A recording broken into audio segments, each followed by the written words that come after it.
Okay, hi everyone, this is Gary Wilson and welcome to tonight's live Q&A webinar for the Investor Agent Training Program. It is Tuesday, August the 11th, and a couple of subjects we're going to dig into tonight. Again, in order, I'm going to put them in order that we got them. First thing is going to be an email from Anthony Ogletree in Pittsburgh. He wants to know how do we approach people going into default. The next one was going to be from Miranda Deja, I believe that's how it's pronounced, Dedeja. She has a lot of questions on rentals. And I've given you guys the book, Turning Rental Problems into Real Estate Profits. That's what happens after you own the properties. This book is about how do you actually get the property. So if you think about your investor agent training program, we give you the fundamentals so that you can walk the talk and operate effectively in the marketplace in a meaningful, effective fashion so that your clients prosper and you prosper, okay? This book goes in a little bit more in depth. There is obviously a training program, and I'm not here to promote that. I don't do that on these training webinars. I just want you guys to know that they're out there. Whenever you guys are ready to start investing yourselves, if you feel like you need more instruction or guidance, just let me know. I'm not gonna. Nobody's going to be chasing you down. We want to make sure you know it's available to you should you choose to participate.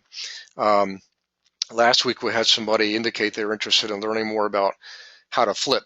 Basically make sure you fill in all those sequence gaps and do it successfully and properly. And by the way, this is going to sound like a plug. It's not meant to be, but everybody who's a current student or former student always gets any other program that we have for half price automatically. It's just there's no we don't care when you came through, what you took. Everything is available to you. So, in any case, Dana, my blood brother from Old Orchard Beach, Maine, is digging heavily into wholesaling. So if we have time, we'll touch on that. I don't know that we'll have time, honestly, because we got a pretty full slate here. So let me get to first to the email from Anthony. So hang on one second here. All right, Anthony Ogletree. Hi, Anthony. I hope you're on the call. If you're not, don't worry. You'll get the link for the replay. Real quick admin. So everybody who was who's just getting on since I started the recording, we did install the software to the website that's going to allow us to give you guys direct access to all of the content, all of the recorded, all of these training webinars are recorded, of course. So instead of getting a link in an email, you're going to get a link to the website. Basically, we'll be giving access to the website with your own login and password, where you can actually get not just a link, but the recording itself. Okay, that way you can fast forward, you can rewind, you can save it yourself, you can do all kinds of cool stuff. It's just going to make your lives a lot better. So just a quick admin thing there. Okay, now back to Anthony's email. Hi Gary, hope all is well. By the way, for everybody on the call, Anthony is a veteran. He went through back in the wintertime. So remember, when these veterans on all these webinars, guys, for all of those of you who are new or newer, you want to take advantage of this. You remember, I'm not the only one person out there doing this now. We've got several dozen students who are out there executing on a daily and weekly basis, and Anthony's one of them. He's done a number of campaigns, so don't be afraid to ask questions. My experience has been just like me. I didn't get to where I am by myself. In fact, I'll tell you this quickly. So this is a great little ditty to remember. I'm involved in a mastermind group called GoBundance, and it's the top guys in KW. David Osborne, Mike McCarthy, Rock Thomas, Pat Highban, you name it. And I came up with this myself. What I told the guys is I'm so appreciative and so grateful, because what I feel like is this.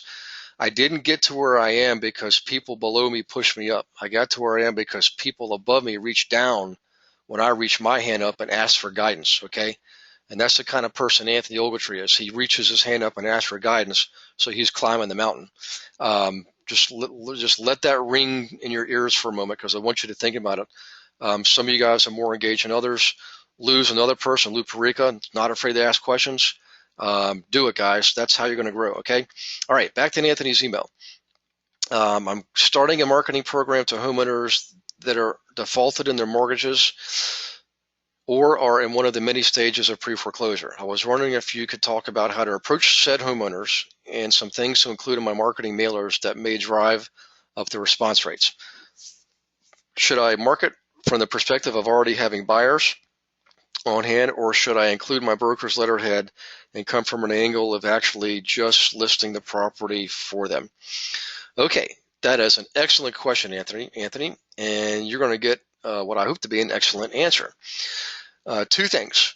One of the beautiful things about being an investor and a realtor, an investor realtor, okay, investor agent, is you can wear multiple hats. You can approach many transactions from the perspective of an agent or an investor.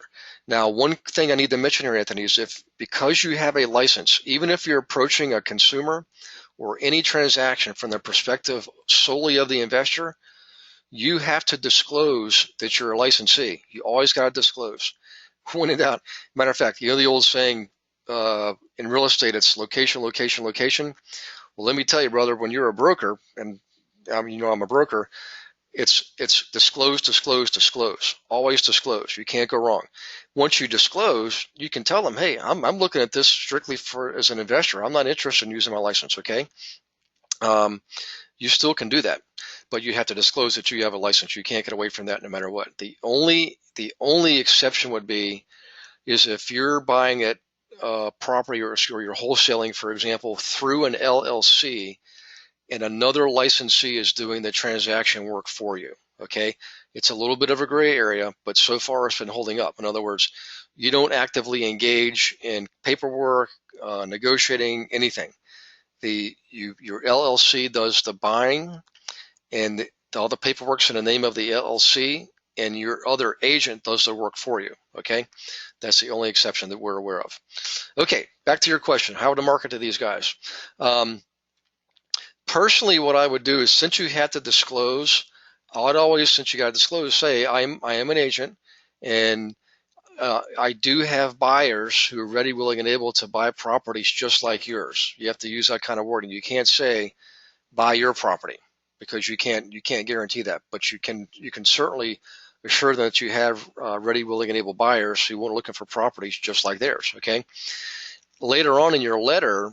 And your letter should be very short, by the way, but later on in your letter, you can tell them if you prefer, you the consumer, this is you talking to them, Mr. and Mrs. Consumer, if you prefer not to use agency at all, any agents, don't worry, I am also an investor, and we can discuss it from that point of view also, and leave agency out of the deal, okay? That's the basic framework of your letter. Now, the specific wording, Anthony, and good news, the good thing these things are recorded, I would model it loosely after the letter I use to send people to get listings, particularly guys who own multi-unit properties. So if you know information about them, you know their property, obviously, you know their names. So the salutation in the letter should be name specific. You know, dear John, dear Mary.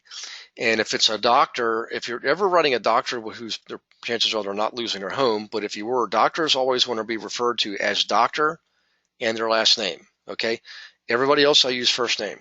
Then the first sentence you write them, say, I'm writing to you about your property located at 123 Main Street. Okay, now the very next sentence is almost like the same one I use for people who own rental properties and may want to sell. And you say this, I'm not suggesting you sell your property if you don't want to. However, and then you get into your why they should listen to you, and you can tell them. Matter of fact, use the very next sentence that I use. Inventory is very tight right now, which it is, okay? And I have buyers like so-and-so, name them by last name, who are interested in properties just like yours, okay? Properties like yours, I would get specific, like they're interested in three-bedroom homes in this area, and you happen to be the owner of a three-bedroom home in this area. That's why I specifically seek you out. So, Anthony, when you use that kind of language, you diffuse their fears by the second sentence. First, you intrigue them because you name their property in the first sentence.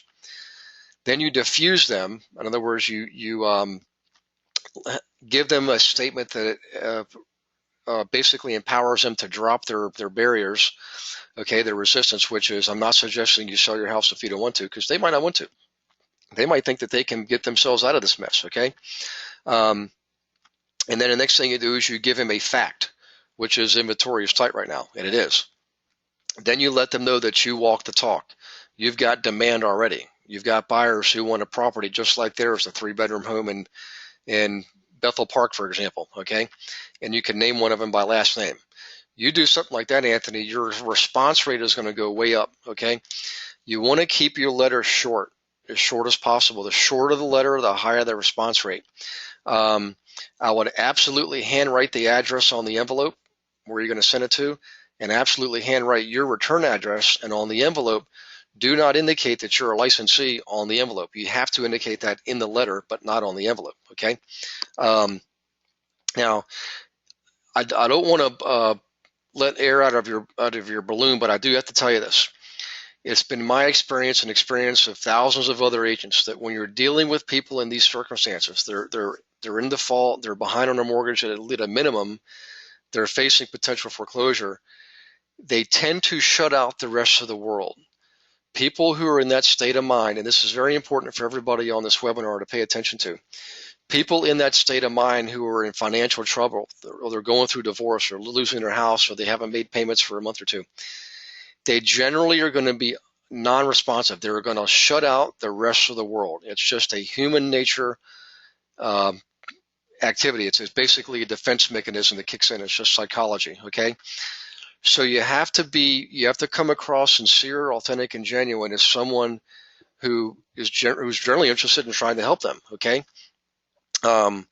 They're getting a lot of other letters, believe me. They're getting the yellow letters that people now know they're not really real letters. It's just a sophisticated marketing tool, but people can tell that they're not really handwritten, okay? I mean, once they see them, they generally throw them away. Something like this, you can handwrite it if you want, okay? I don't know how many of these you're going to send out. I generally have them typed up on my word processor because my handwriting stinks, but I always hand sign it, okay? Any case, if you use that kind of language, Anthony, you'll get a lot further than most other people who are approaching these guys. Another thing you can do too, go out to the property, go line up a bunch of properties that you want to market to, and go drive around on a Saturday morning from 9 to 12 and see if you see anybody out in the yard working. If they are, just approach them, be gentle, be polite, and use the same language you use in your letter, okay? And let them know, say, hi, I'm Anthony, I'm the guy that sent you that letter. What did you think? Okay? And if you look at them in the eye and you serve with a servant's heart, you will get more yeses. If you don't do that, you're going to get a lot of no's, okay? So let me see if I got any questions here so far on what I just described. Let's see. Okay. I like that. Thanks. Hard to find with emails. That's Patricia. Oh, you're welcome, Patricia. That's the response to the website comment. Hi, Gary. It's Anthony. Hey, Anthony. Good. You're on. I've been using the example letter you sent, and the response rate has been great on my absentee owner properties. Anthony, that is awesome. Okay. So everybody here on the webinar, again, Anthony's a veteran. He's telling you he's using the letter, okay? The example letter that I gave you all, and his response rate has been great, okay, on the absentee owners. He was going after absentee owners for a while. So that language, that letter that I give you to approach people who own rental properties, yes, you can apply that to a number of different scenarios. And Anthony, right here in one training webinar is just giving you 2 other examples, absentee owners and also people heading into default, okay? Let's see. This is from Adam Curry. Hi, Adam. How you doing, buddy? All right. I talked to a friend this weekend who has been investing. When he sends letters to approach owners, he's been imprinting a small picture of the person home on the letter. He said he's been having good results. Any thoughts on that? Yeah, I love that idea, and here's why. Good old-fashioned psychology. What he's doing is he's making an imprint. It's basically a mental imprint. He's putting something that's personally this person is attached to. It's an emotional attachment, which is your home. So he's putting a picture of this person's home on the letter. So when they open up, I don't know what kind of language he's using, but if he's using our kind of language and he puts that picture on there, that's even more powerful. So now you have multiple sources of input. This person is reading a letter that's specifically written to them, addressed to them, specifically about the property, and now they see a picture of the property too. Think about the emotional impact of that. That is an awesome idea. It's called anchoring. You're anchoring the person. You're basically using their emotional attachment to the house to anchor them to the letter and read the rest of the letter. So I hope you guys paid attention to that. Thank you, Adam, for sharing that. Okay, I'm going to move on to Miranda's email. So hang on one second, guys. That was Anthony, and here's from Miranda. Miranda, okay. Hi, Gary. Here are some questions, by the way. Miranda is from Arlington, Virginia, an awesome area right outside of Washington, D.C. So again, everybody who is in the San Francisco Bay Area, up around the Toronto area in Ontario, Canada, or around the Boston area should really be paying attention here, because those markets are very, very similar as far as inventory and pricing and what you have to do to get in touch with people, the marketing, okay? Okay, now everybody's paying attention. Good. I'm going to get a quick drink of water here, so hang on one second. All right, cash flow. In an area above average appreciation like Washington metro area, she's talking about Washington, D.C., is positive cash flow still a hard and fast requirement for investment properties? For example, is it okay for the cash flow to project positive 5 years into a 10-year investment? Example, a DC Metro townhouse is listed at $739,000 and you buy it for $720,000, knowing that the rent will not cover the expenses, but you know that the area is very good and the prices will go up. This is an A area exclusive. I know the area well. My dad lives in Alexandria, actually, at least part-time there. He's got 2 homes. There are only a few townhomes. The rest are condos and single homes. Single-family home prices vary from $800,000 to $1.5 million. Okay, this is a loaded question. We're going to give you a loaded answer. The answer is cash flow is always important. It doesn't matter what market. I don't care if it's Manhattan, okay? Now, within that context, what happens is many investors, particularly the high wage earners, okay, the self-employed people who provide product, services like dentistry, for example, orthodontics. This includes obviously doctors, lawyers, attorneys, chiropractors. They, particularly the doctors and attorneys and accountants and orthodontists, they are not afraid to put down a much higher down payment on a property or pay more upfront in cash and finance less if it means that they can basically park their capital, and that is part of their strategy. They want to park their capital, okay? At the same time, they at least want to cover their expenses. They want to cash flow enough to cover their expenses. And the reason is they feel like the market is going to continue to improve and appreciate. And I'd say in that market, that's true. And we've seen the same thing in the other markets I just described there, particularly in the last couple of years. Now, Toronto has been hot and heavy for a long, long time. It just hasn't missed a beat. Now, I don't want to scare people up in Ontario, but I study the market up there because obviously I spend part of my time up there also, out in London, Ontario. In fact, guys, I'll be, I think I told you this last week, I'll be up in Mississauga, Kitchener, Oshawa, and Newmarket the week before Labor Day, okay? Canadians, Americans both celebrate the same Labor Day, okay? I'll be there that week. If you guys want to meet up with me, just let me know. And most of you know that my sweetheart lives out in London, so I go up there anyways, at least twice a month, which isn't too far. So in any case, that marketplace, I've looked at the residential building permits and non-residential building permits. And here's what I want you guys to pay attention to if you're up in that area. And matter of fact, everybody in North America should be paying attention to this.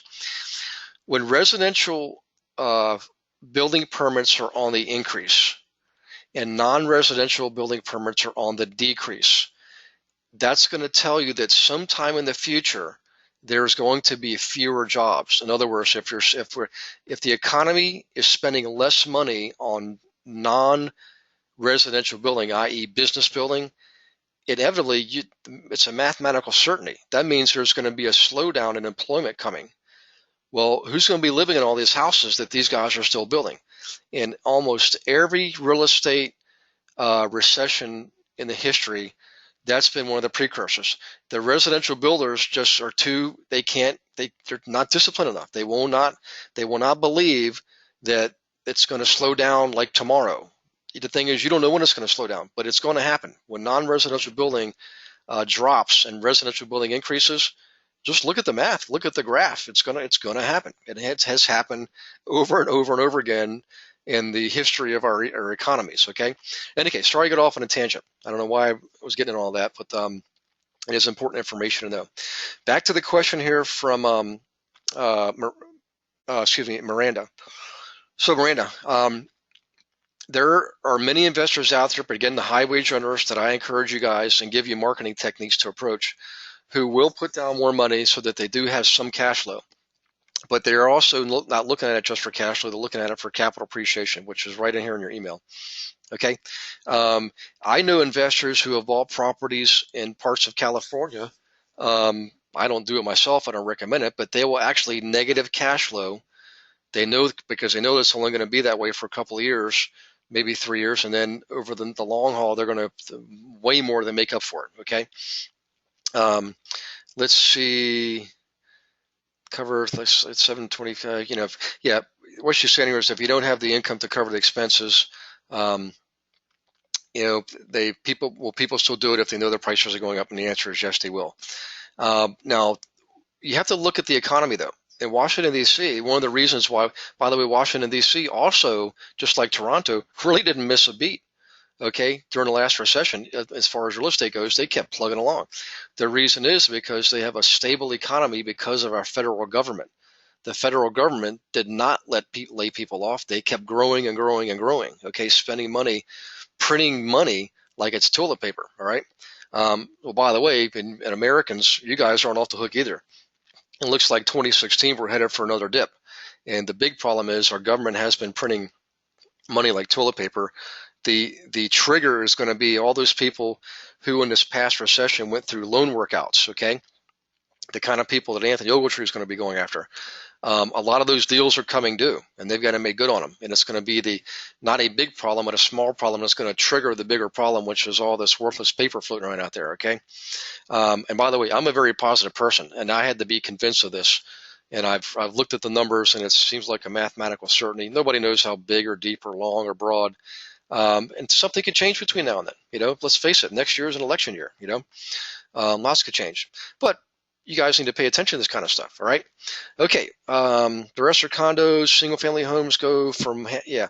So I think we covered her first question. Now, second question is this. I want to turn my own residence into a rental property. What do I need to look for?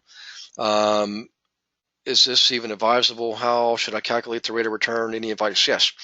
So what I would do is when you get the opportunity evaluator, that's the SL spreadsheet, Miranda, you can play with that. You can also use the rental property reporter link and play with that to plug in numbers and do what if scenarios for your property, because I don't know your property. I've never seen it, and I don't know what kind of rent you could get.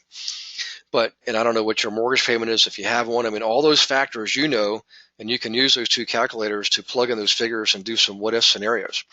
Now, as far as legally speaking, in almost every residential area in the country, yes, any single individual homeowner can rent out their single-family home. I'm assuming you have a single-family home. If you have a condo, you have to check with your condo association, okay? And that includes, by the way, any townhome. Anytime you're in a condo situation, whether you've got a flat, i.e. an apartment, or a townhome, sometimes single-family homes are also in condo associations. You have to check with the bylaws. Make sure you can rent that out. Okay, if that's not a restriction, I've never seen an area yet in the country, and I've been all over, where you can't rent out your own home. If you were to try to divide it up into a duplex, now you've got to check with your local occupancy codes and do that kind of stuff. Okay. In any case, I would cover the legal basis first, ask those questions. They're easy to do. Call your local municipality, and they'll get you in touch with the right person. And if you're a condo association, you should have that right in your condo bylaws, okay? And after that, you just use those calculators and do what-if scenarios, all right? Now, third question is, Miranda's getting a real education tonight. Okay, how can I take advantage of, here it is, how can I take advantage of investor dollars from outside of USA? What are the rules for someone who does not have any permit to live here? Can they invest? And the answer is yes, they can. We have investors coming here. I personally have been involved with transactions of people from Australia, of course, Canada, Germany, England, let's see, India, Israel. I think that's just to name a few there. I don't know all the legalities, Miranda, but generally speaking, they're gonna if they're gonna be investing dollars in the U.S., they're going to be checking things out first themselves. Typically, they have to have. I would have them check with an attorney. In fact, here's what I would suggest you do: is let's see, are you Keller Williams? Yes, you are. You're in the Arlington office. Awesome. Tell Gabriel I said hello when you see him. He's an awesome dude, top performer. He just got on the cover page of one of the magazines down there. I forget which one it was. And he and I are both part of the same mastermind group. Any case, I would check with your title company that you affiliate with out of your office, Miranda, okay? Pose this number 3 question to them, and they will get you in touch with the right attorney who deals with foreign investors investing in the States. There are some legalities they have to go through, very minor, nothing, nothing spectacular, okay? But they can point you in the right direction, get you the right contact, and get you the right forms. And you don't have to get involved in that, by the way, other than knowing, making sure all the paperwork's done from the sales standpoint. But you knowing how it works is going to make you a more marketable, valuable agent too, by the way.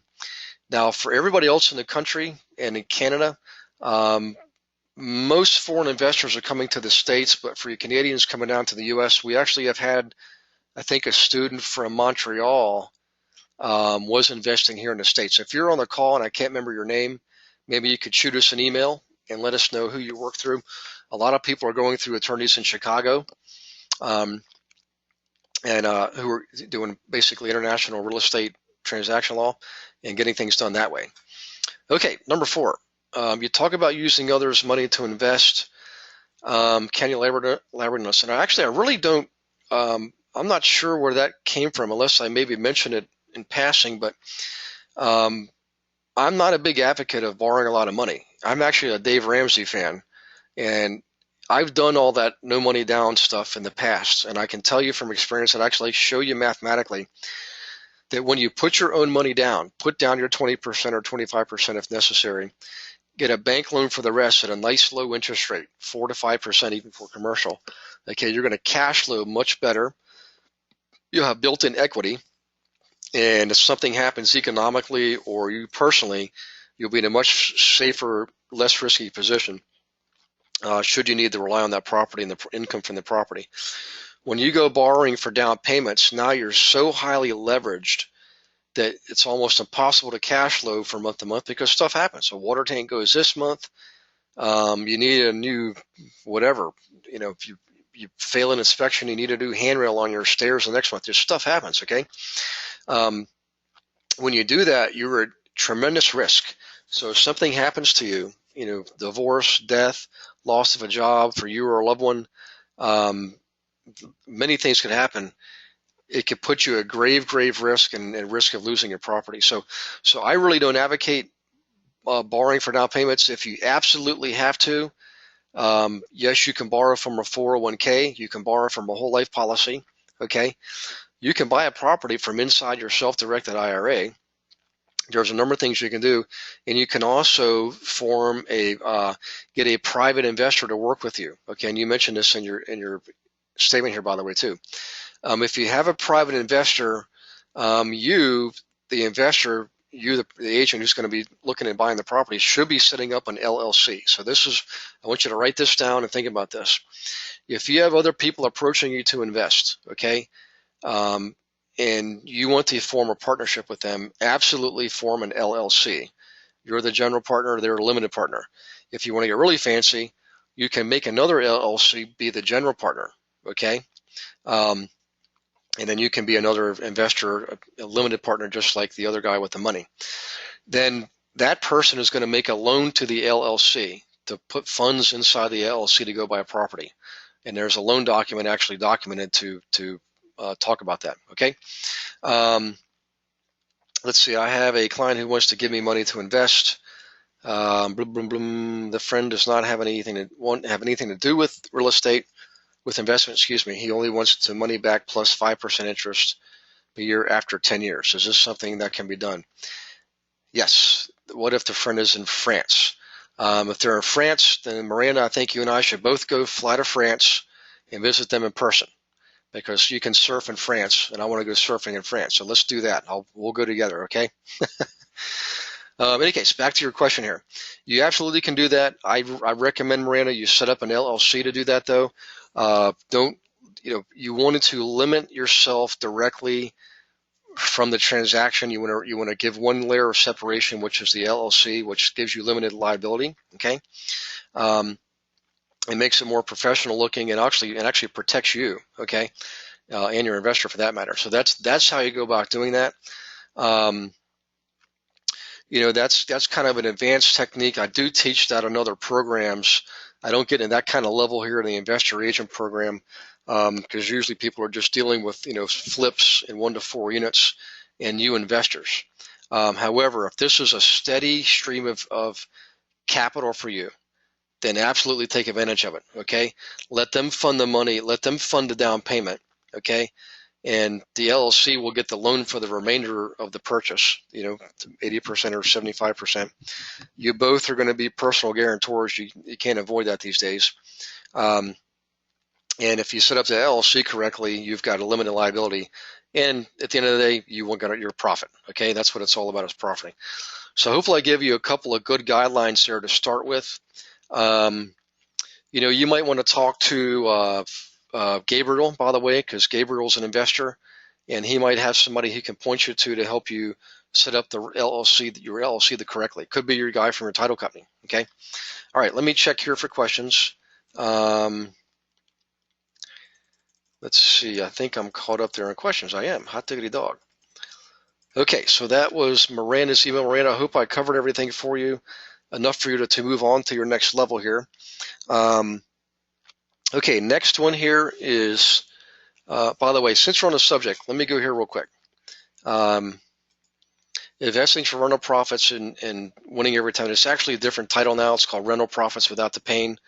I'll have Beverly send it out. If somebody can send me a reminder email, I will send you this book. So Miranda, you're going to want to read this book, okay? Again, the title's changed. That one is actually in editing, so there'll be less typos, but the content's still there. And we talk about money, actually, investing basics in there. Here's the table of contents. I talk about a little bit about how money works, where you get money. Let's see, here it is. Yep, and passive income, passive. This is all about your LLCs. We talk about that.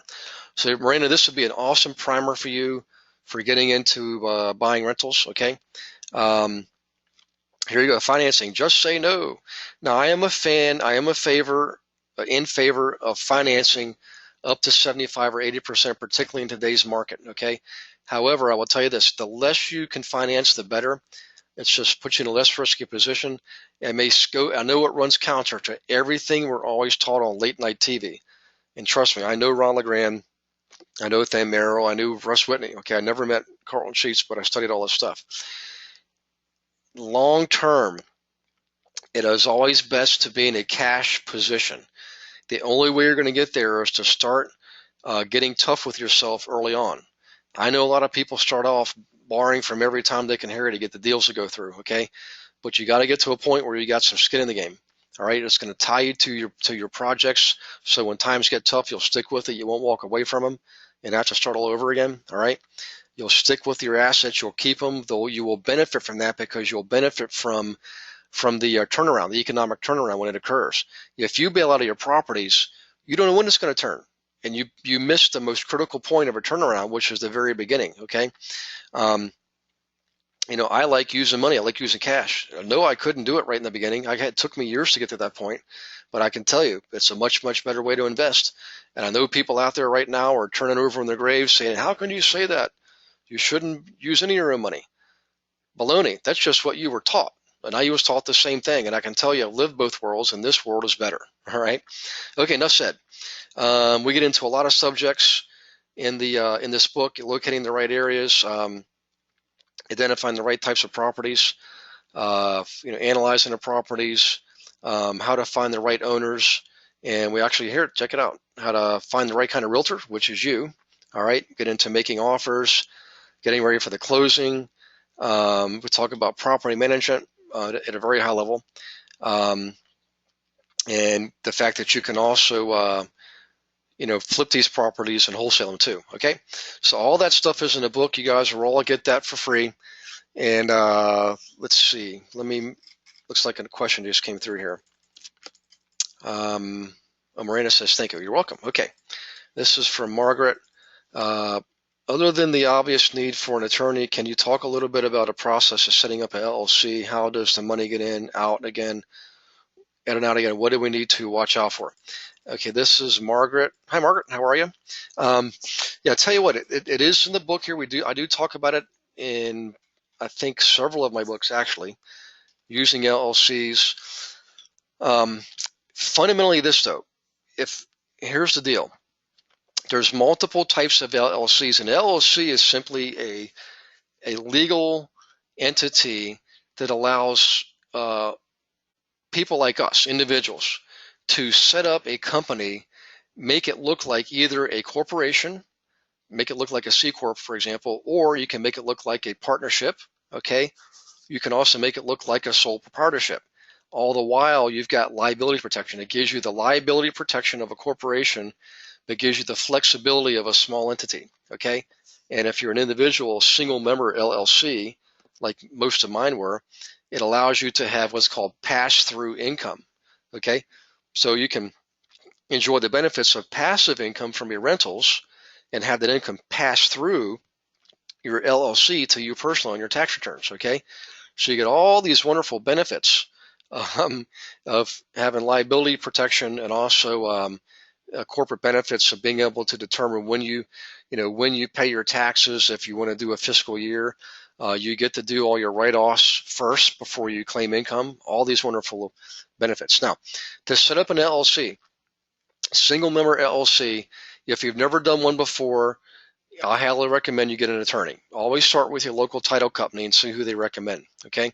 You can also go to your local investor club and see who they recommend. Usually they'll have an attorney, several of them, that do this for a smaller fee because they have so much business coming in from the other investors. Now, if you're like me, and I don't recommend you do this, I've been around real estate my entire life. I've owned multiple businesses. I'm very comfortable with contract law. I have set up my own LLCs, all right? I don't recommend that though, unless, and I, by the way, one of my best friends was an attorney, all right, or is an attorney, excuse me. But in any case, for a few $100s, it's worth it setting up your first one. Future LLCs, if it's the same basic principle, in other words, you're setting up a holding tank for your rental properties, and they're all going to be the same look, you can just duplicate your old one, create a new one. That's what I did, okay? Now, here's the difference. When you get into LLCs that have multiple members, like two friends or a parent and a child or two siblings, you definitely want to get an LLC. Get an attorney to create the LLC for you, all right? And I mentioned this the other week, Margaret, maybe it was last week. Here's why. Getting into the LLC is the easy part. That's the fun part because everybody's excited. We're going to make a lot of money. The hard part is documenting your exit strategy because everybody doesn't want to think about it. They're thinking only what's in front of them. I'm going to make money now, okay?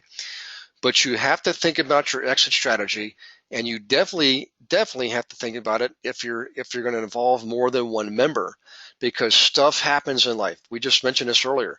People are born, people die, people get married, people get divorced, people get jobs, people lose jobs. It's going to happen eventually.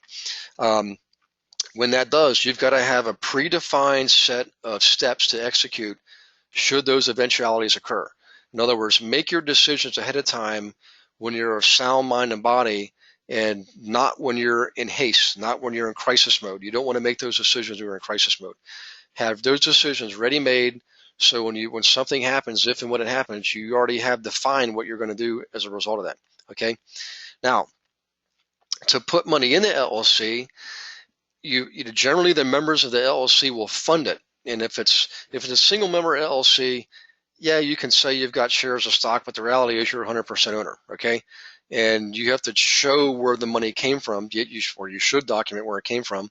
If it comes from anywhere other than you cash out of savings, actually, here's what I would say though, no matter where it comes from, I would document the funding of the LLC in the form of a loan, okay?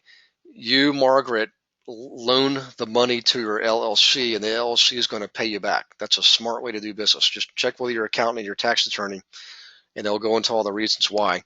If you just straight fund it, that's okay. You're just simply buying shares of your LLC with your own cash.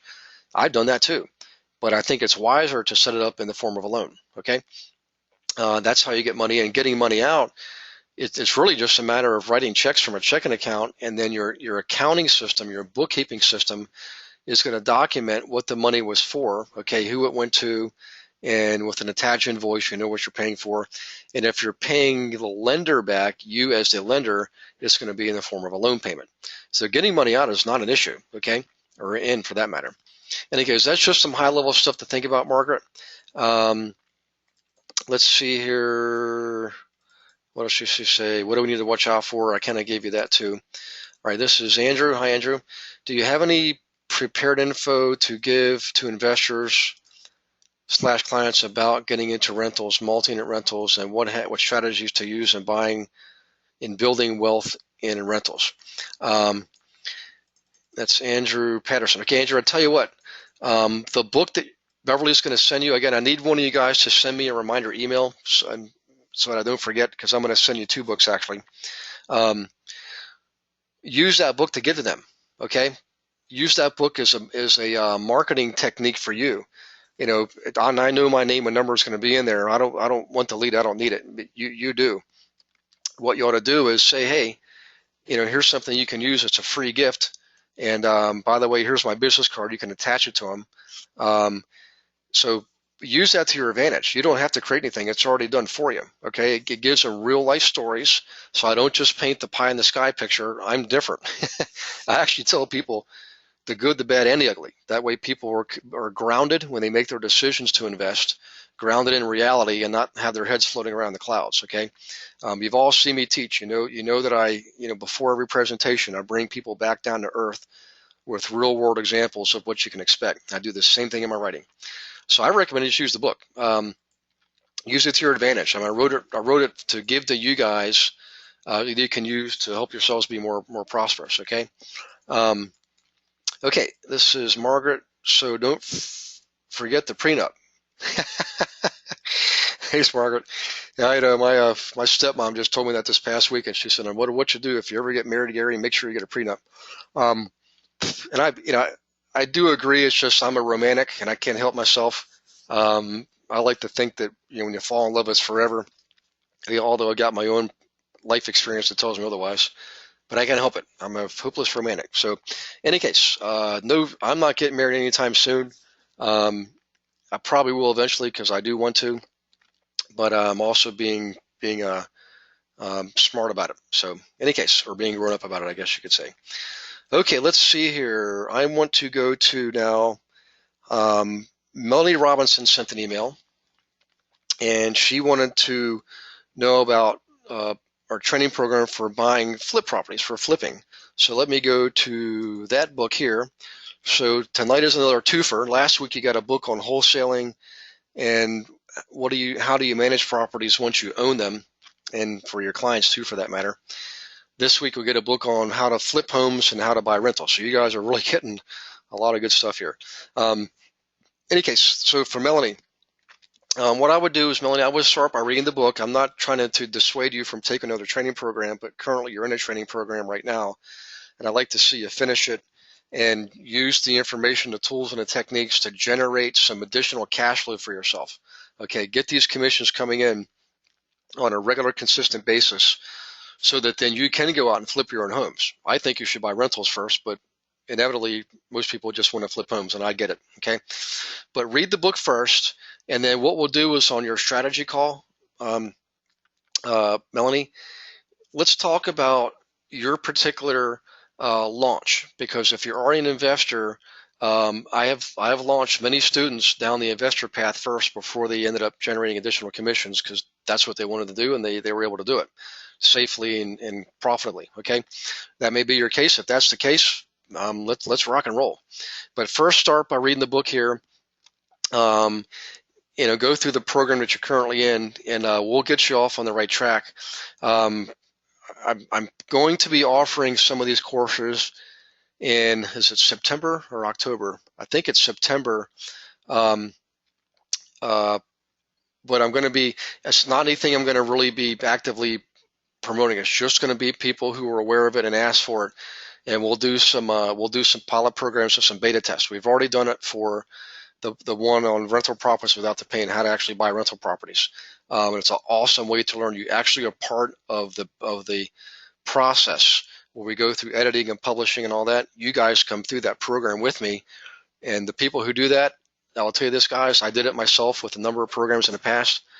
You talk about a great way to learn. When you're in on the ground floor of developing something like that, it is the best way to learn. You get direct access to the teacher, in this case me, and to other students, and everybody succeeds. I mean, their success rate's 100% because it has to be, okay? So keep that in mind. I just gave you the key to the vault there. So look for that to come. Right now I'm focused on this program and helping my current students get to where they want to be. So in any case, look for that book, Miranda, but I'll give you some highlights while we're here on the call, okay? We always start off again with the definition of what it is we're trying to accomplish, okay? Introduction, the goal obviously is independence and freedom, all right? We talk about investing basics. This is the same beginning of every book I have. We always talk about money first. I want you to understand how money works, okay? Now, I've seen it from both sides. I've been a consumer, actually multiple sides. I've been a consumer. I've been a producer. Basically, we're in a capitalist society, okay? So I've been a consumer and a producer, and I have been a banker, okay? So I have a little bit of understanding about money that a lot of people don't have. Banking will actually screw you up if you're not careful. But I want you to learn how money works first. It's a commodity, just like pork bellies and real estate and the auto industry. Money is actually a commodity, and I'll explain more of that. When you look at this, you'll know a little bit more about what I'm talking about. Okay, and we talk about the tax benefits, okay, of being in real estate and what you get when you're flipping and what you don't get when you're flipping, okay? We talk about LLCs. We talk about financing, okay? Again, when you're flipping, boy, I tell you what, guys, I know a lot of you are going to not like me when I tell you this. And this is why I want you to build a rental portfolio first, is this. When you go to flip homes, I want you to be purely on a cash basis. I know a lot of you right now, your hearts just leaped up in your throats. I understand. You don't have to do it today. You don't have to do it tomorrow. I want you to work towards that as an objective, to be on a cash basis for flips. And here's why. Once you master the game of rentals, you greatly reduce risk and you greatly maximize income. Now you've got passive residual income coming in. So when you go out to flip, if a flip doesn't work, you're still in the investing game. Okay, you've got lots of confidence, and you got lots of cash flow coming in. If you start off flipping and a flip doesn't work, it can not only knock you out of that particular transaction, it can knock you out of the game for good, and then you're no use to anybody. Okay, so back to what I was describing here. So if you work on your cash flow first by serving other investors, get commissions up and running, get the experience, then you go out and buy rentals. Now you've got passive residual income. Then when you go to do flip homes, it's a lot easier to work on a cash basis because you've improved your cash flow game. You got cash flow coming in from commissions, you got cash flow coming in from rents. Okay, and you've also got equity built up in your properties, okay, that you can get a commercial loan to borrow against. It has to be a private commercial loan, but you can do that. Now when you go to buy properties, you're operating from a cash basis that's not going to hurt you. Even if you borrowed money, at least you borrowed it from yourself. And that I talk about this, by the way, in here, financing. I talk about this. See, when people hear me say I don't like borrowing money, I don't like borrowing money from other people. I don't mind borrowing money from myself, okay? I can borrow money from a 401k, from a whole life policy. I can borrow money from equity in my existing properties. But the bottom line is I've limited the scope of my liability. I've limited the scope of my risks. I've limited the scope of who I owe money to, who I'm indebted to, because I'm indebted only to myself. and I'm okay with being indebted to myself. Okay, I'm going to make sure I pay myself. All right, does that make sense? So you can borrow money against equity in your properties. You just got to find the right lenders. And I've got a guy that I don't want to. Well, I can tell you, it's Brockler Financial. Okay, guy's pretty cool, and he'll let you borrow money against equity in your rental properties. Okay, we get into focusing in on the right areas. I give you some of that in the free classes that I teach, but there's more to it than that. We get into the actual specific things to look for, like aesthetics. Okay, we get into that.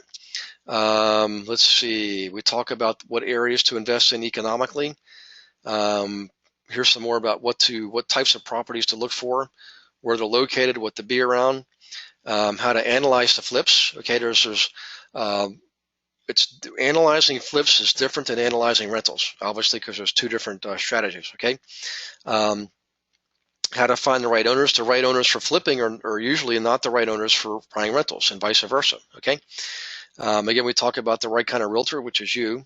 Get into the offers. The offers are different on flips than they are on rentals. Okay. Different due diligence clauses and different formulas to use. We go over the formulas. Get you ready for the closing. And again, we talk about wholesaling if that's something you want to get into. We talk about the contractors. Lots of good, what I call meat and potatoes in this section here. Real good grassroots, practical stuff that anybody can use. Then we finally talk about, okay, where does the money come from? How do you, what happens on payday, and what are other options you have with a flip? Okay. So in any case, that's just some of I want to give you some ideas of what you get in that book there. Let me go back to the questions. That was Margaret. Don't forget the prenup. Everybody's afraid I'm going to get married. I'm still technically single, guys. Okay. All right. I'm in. Would love to participate. That's that must be Adam. Okay, Adam, that sounds cool. Adam, by the way, sometimes your names get chopped off again on a really short statement. If it's a one-sentence statement, the names tend to get chopped off for some reason. Okay, if you buy a rental with 25% down and get a loan, and let's say you get positive cash flow on a rental of $250 a month, would you put that money as principal on the same loan? You mentioned to use the cash flow to invest. Considering this is a low amount, not sure where it should be invested. And that question is from Patricia Harris. Hi, Patricia. Very good question. I love these questions, guys. Okay. Yeah, put some skin in the game, guys. Okay, it's just like when you get married. For you guys out there, gentlemen, you give the woman you want to marry a ring that you spend a lot of money on. You've got skin in the game. Okay, that's why you do it that way.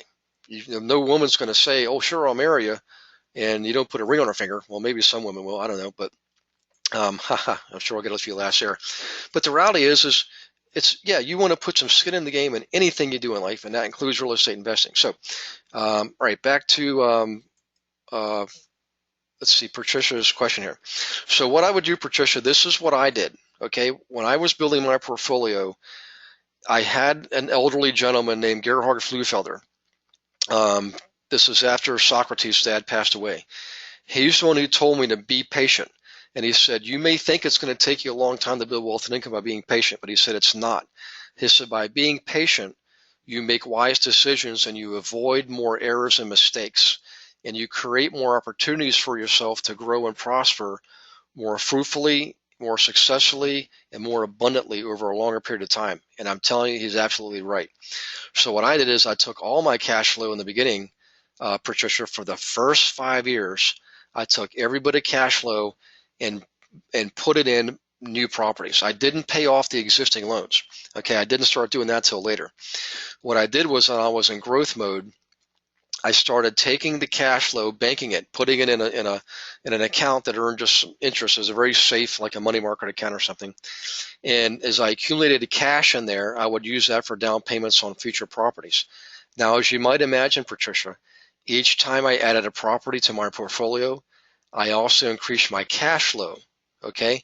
And I had more cash going in on a monthly basis to be used for down payments on future properties. Now, if you do a line graph, and do a line from bottom left to top right, you can see how over time that bar starts to bend upwards and go upwards more rapidly. That's because as each time you add a property, generating cash flow, you're adding power to your savings bucket, which is your down payment bucket for the next property. Now, I got to several hundred units, and after a while I was on a cash basis, all right? And what I started doing was paying down my other mortgages, all right? Especially the ones that were still at 8 and 8.5%, because I bought a lot of them in the 90s. So you guys are lucky. I had this spend a lot more money on mortgage payments than you guys do, and I actually started doing 15-year terms too. So, and that's the other thing I did, Patricia, is I started buying with 15-year terms, which means I'm paying them off a lot faster. Okay, those are the wonderful things that begin to happen when you follow the methodology that I teach. Again, it looks like it's the slow, disciplined, boring way. But I will promise you this: if you just do the math, okay, on real life experience, compare the technique where you have no money into it, you're borrowing from everybody, and you're 100% finance, and give some real world examples of what happens when something goes wrong. Then do another line of reasoning, another chart, another piece of paper where you put down 20, 25%. Had lower interest rates, had lower payments, cash flowed more. What happens when those things happen? When you got to buy a new water tank, it doesn't hurt so badly. Okay, you're still in the game by a wide margin. Over time, you accumulate cash to buy more properties. You will see that graph, that path, over time far exceeds what we call the flatline path. Okay, and if you look at the top investors in the world, every one of them follows that technique. Okay, every single one of them. Maybe not in the beginning, but over time they do. Okay, because money talks. Cash is king, always has been, always will, period. Okay, let's see. Margaret, laugh out loud. I was referring to the LLC partnership and the need for an exit plan. Thanks, Margaret. Yeah, you do have to, by the way, I have seen married couples form partnerships because it's a smart thing to do. And by the way, I will tell you this in kind of summation here. It's 5 after 8. And this is important. It's a personal statement, but it's very, very pertinent to this business discussion. Okay. I've had a lot of students tell me, I don't need to do an LLC because I love this person. He's my brother. I don't need to do an LLC because we would never do anything to hurt each other. We're married, or we're parent and child. No. You do these things, you create the LLCs, and you document your exit strategies because you love the person, okay? Because you're wise enough to know that, and eventually, if you live long enough, something's going to happen that's going to change your circumstances. And if you're tied to someone else, either through a partnership or marriage or both, you're going to drag them along with you, okay? You have to think of the other person, think of the future. Don't just think of right now. Think of the inevitable, what could go wrong. And document it and be prepared for it. That's what you do when you love somebody. Okay? All right, take a deep breath there because I just gave you a head full. Let's see here. This is Andrew Patterson. All right, so just to clarify, you mean have some money invested and still leverage some borrowed money, or the goal should be 100% cash for your rental property should be the goal? Actually, the answer is yes to both. So in the beginning, Andrew, when you're in the building phase, real estate, it's expected that you're going to be leveraged, okay? And it's okay to be leveraged when you're in the building stage. Leverage as much as you're able to up to those limits. In other words, up to the 75, 80%. Long term, yes, the goal should be to be on a cash basis. I promise you this. You get on a cash basis on your properties where you owe nothing.